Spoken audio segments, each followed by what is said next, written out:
We have been doing this since the year 2021. We think education is very important.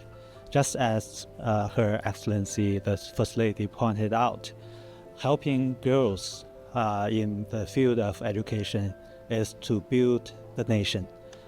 In Chinese culture, we do the same. So we are very proud. We make the donation to the Shaping Our Future Foundation.